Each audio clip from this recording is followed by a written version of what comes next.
매일 아침 헬스장에서 땀을 흘리며 운동하는데도 혈압약을 끊지 못하고 계신가요? 당뇨 수치는 여전히 높고 체중은 줄지 않으신가요? 오늘 말씀드릴 내용이 바로 그 답을 드릴 것입니다. 우리가 지금까지 건강관리에서 놓치고 있었던 가장 중요한 퍼즐 조각, 바로 해독과 올바른 식사법에 대해 이야기하려고 합니다. 운동보다 더 근본적이고 중요한 것이 있다는 사실, 과연 무엇일까요? 엄마 뱃속에서 아기는 단 한 번의 운동도 하지 않습니다. 그런데 놀랍게도 단 10개월 만에 3kg이 넘는 완벽한 인간으로 성장합니다. 심장이 뛰고 뇌가 발달하고 모든 장기가 제 기능을 합니다. 어떻게 가능할까요? 답은 간단합니다. 영양입니다. 우리 몸의 37조 개의 세포는 운동을 원하는 게 아니라 영양을 원합니다. 세포가 건강해지려면 좋은 영양분이 들어와야 하고, 더 중요한 것은 세포에서 만들어진 노폐물이 제대로 배출되어야 한다는 것입니다. 그런데 우리는 어떻게 살고 있나요? 좋은 음식을 먹는 것에는 관심이 많지만 몸속 독소를 내보내는 것에는 얼마나 신경 쓰고 계신가요? 지구상에는 특별한 지역들이 있습니다. 병원도 약도 거의 필요 없이 100세 이상을 건강하게 사는 사람들이 유독 많은 곳들이죠. 연구자들은 이런 지역을 블루존이라고 부릅니다. 일본의 오키나와, 그리스의 이카리아 섬, 코스타리카의 니코야 반도, 미국 캘리포니아의 로마린다, 이탈리아의 사르데냐, 최근에는 싱가포르까지 추가되었습니다. 이들 지역의 공통점이 무엇일까요? 헬스장이 많아서? 아닙니다. 첨단 의료시설이 있어서? 그것도 아닙니다. 답은 의외로 단순합니다. 자연 친화적인 환경과 건강한 식습관, 특히 지중해식 식단이 그 비결입니다. 신선한 채소와 과일, 올리브 오일, 그리고 작은 생선들. 여기서 잠깐, 왜 작은 생선일까요? 우리가 좋다고 알고 있는 연어나 참치 같은 큰 생선은 왜 피해야 할까요? 바다의 먹이사슬을 떠올려 보세요. 작은 물고기를 큰 물고기가 먹고 그 큰 물고기를 더 큰 물고기가 먹습니다. 이 과정에서 중금속은 계속 농축됩니다.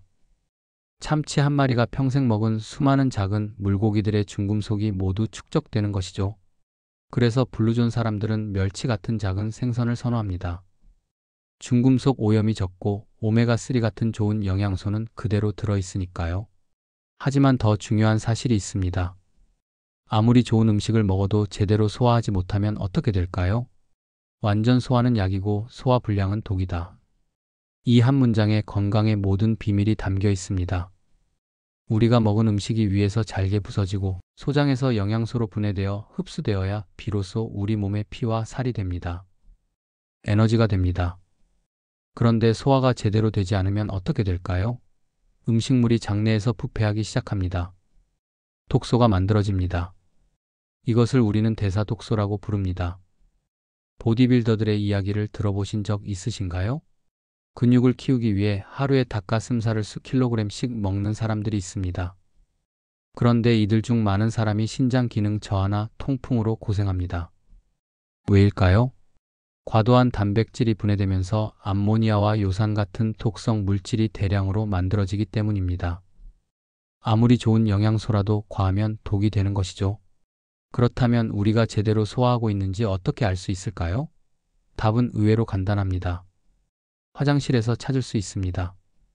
건강한 소화의 가장 확실한 증거는 무엇일까요? 바로 변입니다. 바나나 굵기의 황금색 변이 물에 둥둥 뜨는 것. 이것이 완벽한 소화의 신호입니다. 음식물이 완전히 연소되고 영양분은 모두 흡수되고 찌꺼기만 깨끗하게 배출된 결과입니다. 반대로 검고 딱딱한 변, 물에 가라앉는 변은 무엇을 의미할까요? 소화되지 않은 음식물과 독소가 장내에 쌓여 있다는 위험 신호입니다. 그리고 또 하나, 가스입니다. 트림과 방귀가 자주 나온다면 주의하셔야 합니다. 위에서 음식물이 발효되면 트림이, 장에서 부패하면 방귀가 나옵니다. 참는 것보다는 배출하는 것이 좋지만 근본적으로는 가스가 적게 만들어지도록 식습관을 바꾸는 것이 중요합니다. 그렇다면 어떻게 먹어야 할까요? 여기서 우리 몸의 놀라운 리듬에 대해 알아야 합니다. 우리 몸에는 24시간 동안 작동하는 세 가지 리듬이 있습니다. 그 첫 번째가 바로 배출의 시간입니다. 새벽 4시부터 낮 12시까지 이 시간은 우리 몸이 밤새 쌓인 노폐물을 내보내는 데 집중하는 시간입니다. 그런데 우리는 이 시간에 무엇을 하고 있나요? 무거운 아침 식사로 소화기관에 부담을 주고 있지 않나요? 여기서 혁명적인 제안을 하나 드리겠습니다. 아침에는 과일만 드세요. 과일만? 하고 놀라실 수도 있습니다. 영양이 부족하지 않을까? 배가 고프지 않을까 걱정하실 수도 있습니다. 하지만 과일의 숨겨진 능력을 아시면 생각이 달라지실 겁니다. 과일은 85에서 90%가 수분으로 이루어져 있습니다. 그리고 놀랍게도 소화효소가 거의 필요 없습니다. 위장에 들어가자마자 30분이면 소장으로 내려가 바로 흡수됩니다. 이것이 무엇을 의미하는지 아시나요? 밤새 일한 간, 췌장, 위장이 아침에 충분히 쉴 수 있다는 뜻입니다. 특히 간은 우리 몸의 화학 공장입니다. 500가지가 넘는 일을 하는 간이 아침에 잠시라도 쉴 수 있다면 오후에 피로감이 확연히 줄어들 것입니다. 실제로 많은 사람들이 아침 과일 식사를 시작한 후 이런 변화를 경험합니다. 오후 2, 3시에 찾아오던 극심한 피로가 사라지고 하루 종일 맑은 정신을 유지할 수 있게 되었다고 말합니다. 하지만 주의할 점이 있습니다. 과일 주스는 안 됩니다. 갈아 만든 주스든 착즙 주스든 모두 마찬가지입니다. 왜일까요? 과일을 갈거나 짜면 섬유질의 구조가 파괴됩니다. 그 결과 과당이 너무 빨리 흡수되어 혈당이 급격히 올라갑니다. 인슐린이 과다 분비되고 곧이어 혈당이 뚝 떨어지면서 오히려 더 피곤해집니다. 생과일을 씹어 먹으면 어떻게 다를까요? 섬유질이 과당의 흡수를 천천히 조절해 줍니다. 혈당이 안정적으로 유지되고 포만감도 오래 지속됩니다. 그런데 여기서 한 가지 의문이 생기실 겁니다. 과일의 과당도 결국 당분 아닌가? 당뇨병이 있는 사람은 어떡하지? 과일 속 자연산 과당과 청량음료에 들어있는 액상과당은 완전히 다릅니다. 자연산 과당은 비타민, 미네랄, 섬유질, 파이토케미컬과 함께 우리 몸에 들어옵니다. 간에서 천천히 대사되어 바로 에너지로 사용됩니다. 반면 액상과당은 순수한 당 덩어리로 간의 지방으로 쌓이고 인슐린 저항성을 일으킵니다. 유인원들을 보세요. 그들의 주식은 과일입니다. 하루 종일 과일을 먹어도 당뇨병에 걸리지 않습니다. 왜일까요? 자연 그대로의 과일은 우리 몸이 수백만 년 동안 적응해온 완벽한 식품이기 때문입니다. 하지만 또 다른 질문이 있으실 겁니다. 과일만 먹으면 단백질이 부족하지 않을까? 많은 분들이 아침 과일과 함께 땅콩 버터를 드시고 싶어 합니다. 단백질도 보충하고 포만감도 높이려는 마음 충분히 이해합니다. 하지만 잠시만요. 땅콩은 견과류가 아닙니다. 콩과 식물로 땅속에서 자랍니다. 문제는 여기서 시작됩니다. 땅속의 습한 환경에서 자라는 땅콩은 아플라톡신이라는 곰팡이 독소에 오염되기 쉽습니다. 이 독소는 간암을 일으키는 1급 발암물질입니다. 더 중요한 문제가 있습니다. 과일만 먹으면 소화기관이 쉴 수 있다고 했죠? 그런데 땅콩 버터를 먹는 순간 위장은 다시 소화효소를 분비해야 합니다. 간과 췌장도 일을 시작해야 합니다. 아침의 해독 시간이 소화 시간으로 바뀌는 것입니다. 그래서 제안합니다. 최소 3개월, 가능하면 6개월에서 1년간은 아침에 과일만 드셔보세요. 간과 장이 충분히 회복되고 나면 그때 유기농 땅콩 버터를 조금씩 추가하셔도 늦지 않습니다. 이제 구체적인 실천 방법을 알려드리겠습니다. 첫째, 아침에 일어나면 먼저 미지근한 물 한 잔을 마십니다. 밤새 농축된 노폐물을 희석시켜 배출을 돕습니다. 둘째, 30분 후 제철 과일을 드세요. 사과, 배, 귤, 포도, 수박, 뭐든 좋습니다. 단, 반드시 생과일로 씹어서 드세요. 셋째, 과일은 충분히 드세요. 사과 한 개로는 부족할 수 있습니다. 두세 개 혹은 여러 종류의 과일을 배부르게 드셔도 됩니다. 넷째, 점심 식사 30분 전까지는 과일 외에 다른 음식을 먹지 마세요. 커피도 우유도 빵도 안 됩니다. 다섯째, 점심과 저녁은 평소대로 드시되 과식하지 마세요. 위에 80%만 채운다는 생각으로 드시면 됩니다. 이렇게 시작하시면 빠르면 일주일, 늦어도 한 달 안에 변화를 느끼실 겁니다. 먼저 아침에 일어나기가 수월해집니다. 밤새 소화에 에너지를 쓰지 않았기 때문에 깊은 잠을 잘 수 있습니다. 오전 중 머리가 맑아집니다.